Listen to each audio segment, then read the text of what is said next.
Ассалаумағалейкум достар. Бүгінгі видео сабағымызда Каспий KZ'ге өзіміздің қол телефонынан, әрине качественный түсіретін смартфоннан, мысалға iPhone, суретке түсіріп, ақ фонда кішкене жұмыс істеп Photoshop'та, оны Каспий KZ'ге жіберетін боламыз достар. Мына продуктының мен интернеттен іздеп фотосыны таппадым, соған байланысты, мына тауардың.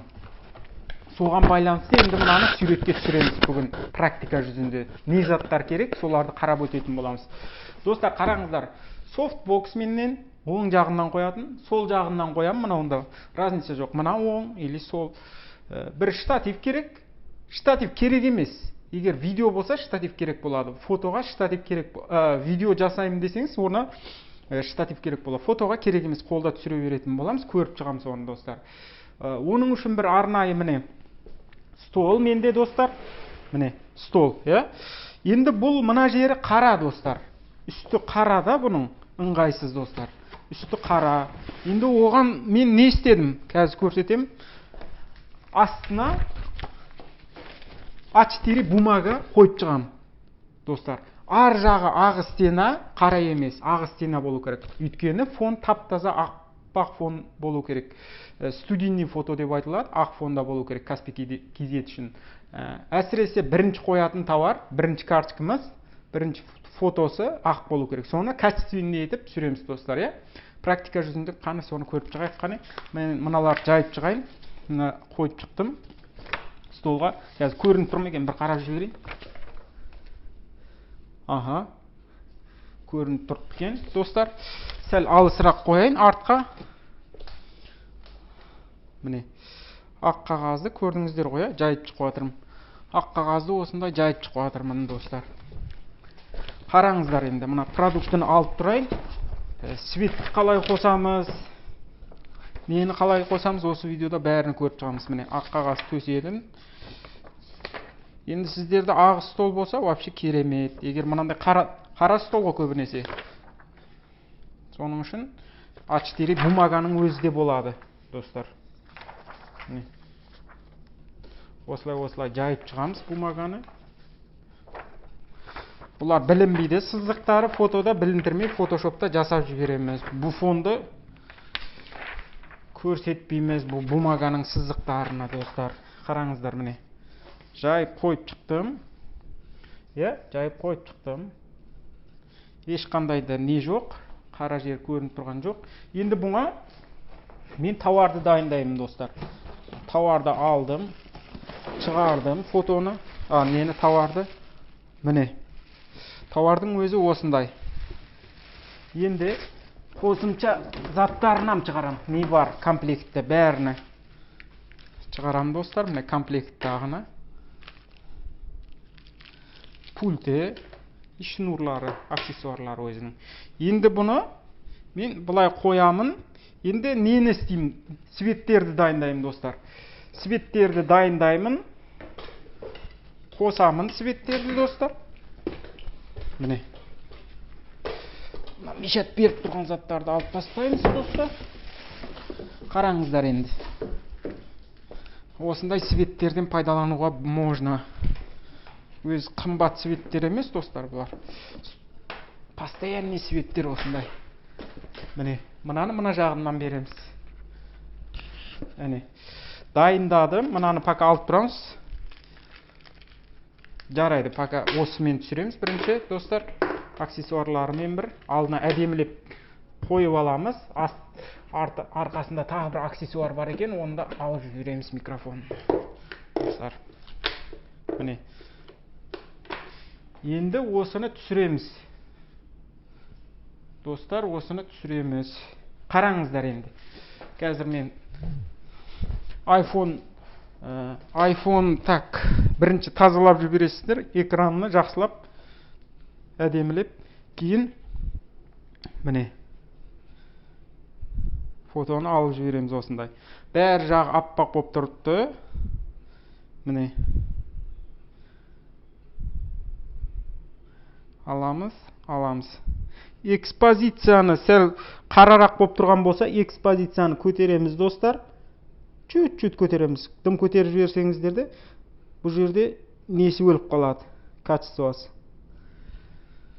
Қарап осылай түсіресіздер достар.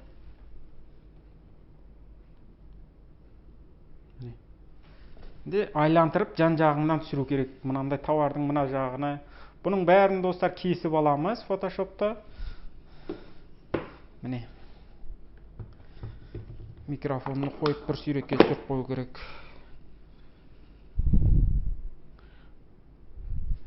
Аксессуарларына бір суретке түсіріп қою керек. Достар. Осылай. Егер ақ фон болатын болса, жатқызып та бір суретке түсіріп алу керек. Тоже әдемі болады. Міне, осылай.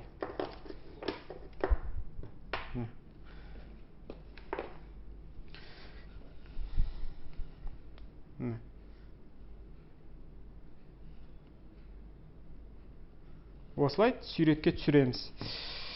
Қазір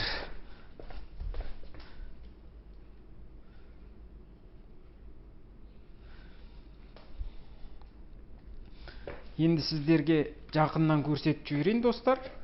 Мысалға мынандай болып тұрды.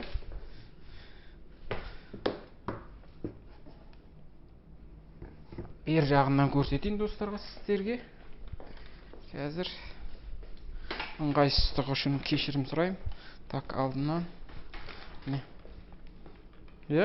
Алдынан түсіріп жатырмын. Енді қараңыздар. Телефонның несін көрсетейін деп жатырмын да, достар. Фонды қойдық. Міне. Бұлай түсіріп жібереміз бір. Бұлардың еш проблемасы жоқ. Неде әдемілеп жібереміз фотошопта. Осылай көрініп тұрады, достар. Телефонға қандай көрініп жатыр екен? Қарарақ көрініп тұрды екен телефонға. Сіздерде қазір достар микрофонын аламыз. Микрофонымен тоже бір түсіріп жібереміз. Барлық мүмкіндіктеріне фотода көрсетіп беруіміз керек максимальный, достар. Түсінікті болды ғой, Осындай барлық мүмкіндіктерін көрсетіп беруіміз керек осылай, достар. Міне, қалай көрініп тұрды? Көріністер ғой, жақындатып осылай аламыз. Лишний заттарын кесіп тастаймыз. Самый главный, мынау фото яркий, аппақ болып түсу керек та. Егер не жетіспей жатқан болса, свет жетіспей жатқан болса, тағы да жақындатуға болады софтбокстарды, достар. Міне. Көрдіңіздер ғой. Бұлай бір түсіріп қоямыз. Әне. Енді жандағы нәрселерді алып тастаймыз.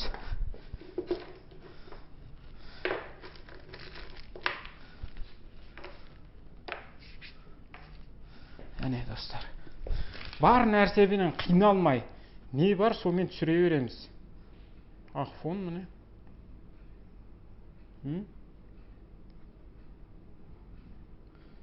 Болды.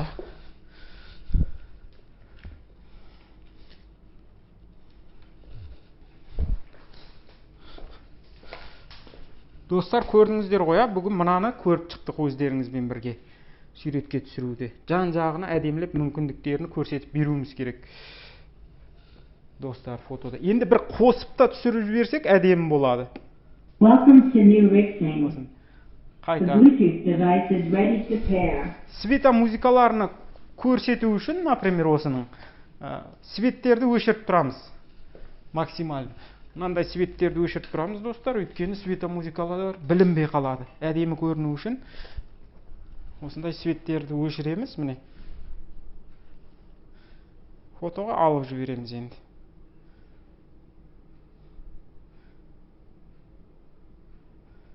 Жан-жақтан мықтылап.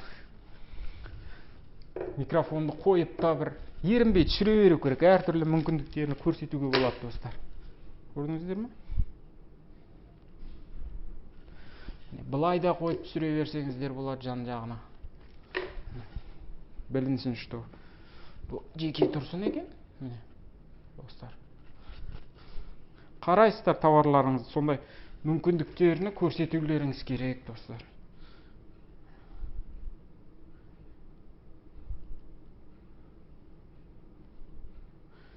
экспозицияны түсіреміз. Әне. Әне. Ерінбе осылай. Бүгінгі сабағымызда, достар, осы свет 2 софтбокс болса, тіпті жақсы, біреуде бола береді. Осындай ақ фон керек. iPhone 11 ма, iPhone болса, жақсы болады. Photoshop'та жұмыс істеуге, достар. Шум. Достар, фотоны түсіруге қатысты дополнительный тағы да екінші сабақ. Тағы да бір қосымшалап кетемін. Свет, бір свет болса да болады. Постоянный свет, софтбокс, octabox бұл.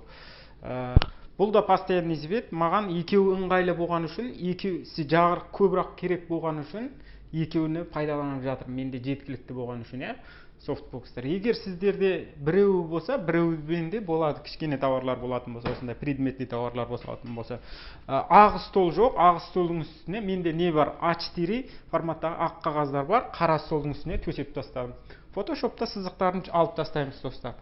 Студийный фото бірінші неге керек та ол? Каспий газеттің бірінші фотосына. Қалғандарына басқаша нені қоя беруге болады. Басқаша фондағы тауардың суретін қойса можно. Бірінші фонға әдемі ақ фонда тұру керек, достар, Каспий газеттің заңдары бойынша. Енді соның үшін дайындаймын. Міне, жақтым. Постоянный светті, екінші светті жақтым. Оң жағынан, сол жағынан, достар. Міне, жеткілікті маған. Енді фотоны мынаяқтан аламын. Мынаяғыңызда ақ болу керек, мына түсіретін жағыңыз. Мен мынаяқтан аламын. Сонда жақсылап ескеріп алыңыздар, достар. Ақ болу керек. Енді бұның упаковканы дайындап алмаппын, достар. Қазір қараңыздар, міне. Бұның моделін интернеттен таппадым. Бұған байланысты мен нетуге мәжбүр болдым, түсіруге. Болмаса, уақыт кеткізбей, товардың суреттері көп болса, ақ фондағы суретті алып пайдаланғаныңыздар жақсы. Мен неге көрсетіп жатырмын бұны? Ертең сіздерде сондай товар болып қалған кезде түсіріп үйрену үшін, достар. Әне, көрдіңіз ғой. Так, бастаймыз. Мүмкіндіктерді фотода көрсетіп беруіңіз керек. Қандай ерекшеліктері бар? Мысалға, мынаның микрофоны бар, караоке. Бұны мен көрсетіп беруім керекпін фотода. Соның үшін бірінші фотода міне алдыға қойдым, достар. Қазір енді iPhone, енді Samsung'да болады, бірақ iPhone болса жақсы. iPhone'ның бірінші камерасының несін тазалап жіберу керек, айнегіні. Бірінші очередте, кейін алдынан фотоны түсіре беруімізге болады, достар. Қане, мен көрініп тұрыппын ба екен? Аха, достар, міне. Қараңыздар. Осындай келеміз, міне товар дайын. Товар дайын. Штатив керегі жоқ бұған түсіруге. Міне, товар дайын. Стенаның ар жағында қара жерлері бар, оны Photoshop'та алып тастаймыз бүкілін.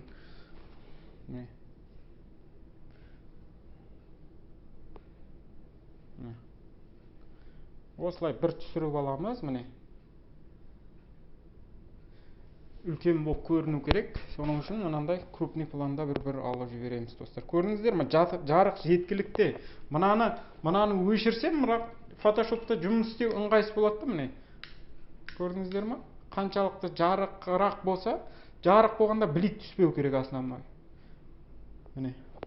Енді қосып та бір түсіріп жібереміз, достар. Әртүр форматта. Қосамыз өзіне. Артыны жатқызып түсіріп беру керек, ерекшеліктерін көрсету керек. Мысалға, мынандай светомузыкалар болса, оны көрсету үшін біздер светтерді міндетті түрде өшіруіміз керек. Достар. Енді мынаны алып қоямыз, өзіне түсіреміз. Енді арт жағыны, алд жағыны, достар, түсіруіміз керек біз әдемілеп. Міндетті түрде. Микрофонды былай тұрғанында көрсетіп беруіміз керек та фотода. Оның үшін мынаны қосуымыз керек, достар. Қосуымыз керек. Мынаның интерфейстері бар, дополнительный, достар. Микрофон жақсы естілмей қалды ғой дейме. Міне. Ана кесіктер жерлеріне Photoshop'та алып тастаймыз. экспозицияны онша қатты көтере берсең де суреттің качествосы қашып кетеді достар. Соның үшін экспозицияны көп көтермейміз. Боковойларына, үсті жағына бір түсіріп жіберуге болады достар.